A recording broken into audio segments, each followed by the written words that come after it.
नमस्कार, Satara 7 star news चॅनलमध्ये आपले सहर्ष स्वागत आहे। बदलापूर प्रकरणी रिपब्लिकन पार्टी ऑफ इंडिया आक्रमक, कोरेगाव तहसीलदार कार्यालयासमोर आंदोलन, जोरदार घोषणाबाजी। बदलापूरमधील शालेय विद्यार्थिनीवर झालेल्या अत्याचार प्रकरणी संपूर्ण महाराष्ट्रात संतापाची लाट उसळली आहे। दिवसेंदिवस विविध सामाजिक संघटनांनी तीव्र आंदोलन करण्यास सुरुवात केली आहे। कोरेगावात गुरुवारी Republican party of India Athawale गटाने आंदोलन करत तहसीलदार डॉक्टर संगमेश कोडे यांना निवेदन सादर केले। या प्रकरणी दोषी असलेल्या आरोपीला तात्काळ फाशी देण्याची मागणी केली।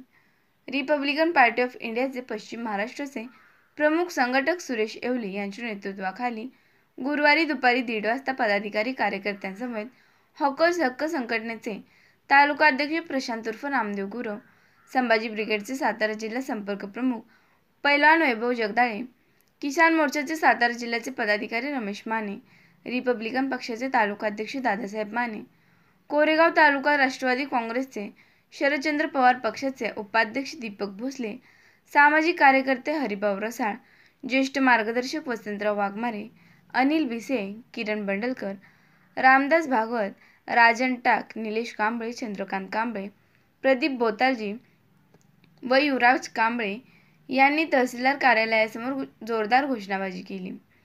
बदलापूर प्रकरणी राज्य सरकारने तात्काळ पावले उचलावीत आणि दोषी असलेल्या व्यक्तींवर कठोर कारवाई करावी, त्यांना फाशी द्यावी अशी मागणी केली आहे। यावेळी तहसीलदार डॉक्टर संगमेश कोडे यांना निवेदन सादर करण्यात आले। सुरेश येवले यांनी बदलापूर येथील वस्तुस्थिती त्यांच्या निदर्शनास आणून दिली। आमच्या मागण्या तात्काळ राज्य सरकारपर्यंत पोहोचवण्याची मागणी त्यांनी केली आहे।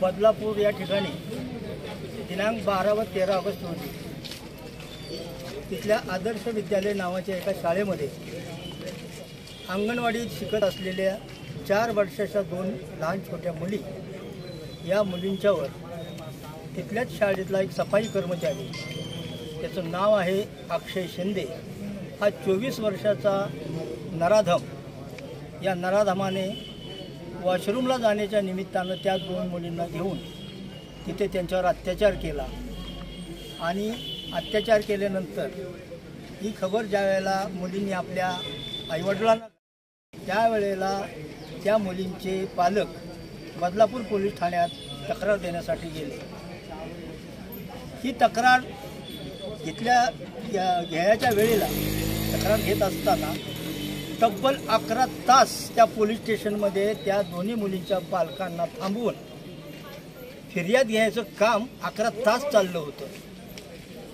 आता मला एक कळत नाही की 11 तास अशी काय फिर्याद होती, त्या मुलीसमोर होत्या, मुलींचे पालक समोर होते, आणि असं असताना त्या पोलीस ठाण्याचे निरीक्षक आणि पोलीस कर्मचारी यांनी 11 तास त्या लोकांना तिथं डांबून ठेवून आणि नंतर रात्री 1:30 वाजेपर्यंत तपास पूर्ण झाला, फिर्याद पूर्ण झाली आणि नंतर त्यांना घरी जायला परवानगी मिळाली। आमची पहिली मागणी अशी आहे की इतका मोठा गंभीर गुन्हा झाल्यानंतर या अपराधीला त्यांची फिर्याद घेऊन ताबडतोब त्याच्यावर कारवाई झाली पाहिजे होती। असं न करता या लोकांना 11 तास डांबून ठेवलं झाली की 17 तारखेला त्यांनी त्या आरोपीला अटक केलं आणि 18 तारखेला कोर्टात हजर केलं। म्हणजे हा इतका मोठा कालावधी त्या पोलीस स्टेशननं तिथं घेतला, त्यामुळं ही सगळी प्रक्रिया लांबत गेली।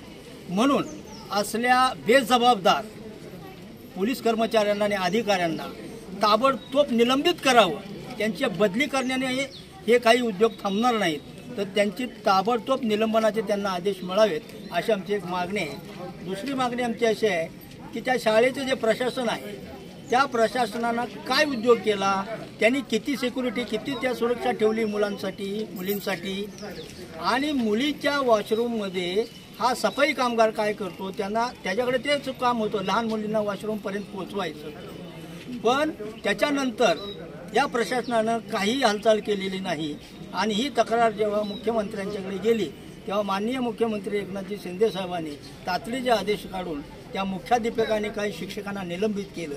पण हे निलंबन करून चालणार नाही, तर त्या प्रशासनावर कारवाई केली पाहिजे. आणि त्यानंतर तिथं बऱ्याचशा वृत्तवाहिन्यांनी आणि काही तेथील स्थानिक लोकांनी असा एक संभ्रम निर्माण केला की तो जो नराधम आहे अक्षय शिंदे नावाचा, की तो मनोरुग्ण आहे.